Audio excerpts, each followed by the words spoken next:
மதுரை சோழவந்தான் ரயில் நிலையத்தில் பெட்ரோல் ஏற்றி வந்த சரக்கு ரயிலில் திடீரென பெட்ரோல் கசிந்ததால் பரபரப்பு ஏற்பட்டது. கூடுதல் தகவல்களுடன் இணைகிறார் செய்தியாளர் ஜெகநாத். ஜெகநாத், வணக்கம். என்ன நடந்தது? தற்போது அதனை கட்டுப்படுத்த ஏதேனும் நடவடிக்கை மேற்கொள்ளப்பட்டிருக்கிறதா? வணக்கம். மதுரை மாவட்டம் சோழவந்தான் ரயில் நிலையத்தில் பெட்ரோல் ஏற்றி வந்த சரக்கு ரயில் பெட்ரோல் கசிவின் காரணமாக சுமார் 2 மணி நேரம் நிறுத்தி வைக்கப்பட்டிருக்கிறது. தருமபுரியிலிருந்து பெட்ரோல் ஏற்றிக்கொண்டு கப்பலூர் தொழிற்பேட்டை பகுதிக்கு ஒரு டேங்கருக்கு 70,000 லிட்டர் கொள்ளளவு உள்ள 34 டேங்கர்களோடு வந்த பெட்ரோல் ஏற்றி கொண்டு வந்திருந்தது. இந்த நிலையில் டேங்கில் பெட்ரோல் கசிவு ஏற்பட்டது. இதன் காரணமாக சோழவந்தான் ரயில் நிலையத்தில் நிறுத்தப்பட்டது.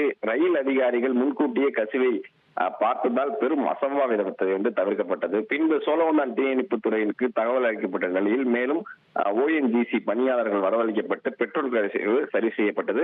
பின்னர் சரி செய்யப்பட்ட சரக்கு ரயில் திருமங்கலம் அருகே கப்பலூர் தொழிற்பேட்டைக்கு அனுப்பி வைக்கப்பட்டிருக்கிறது.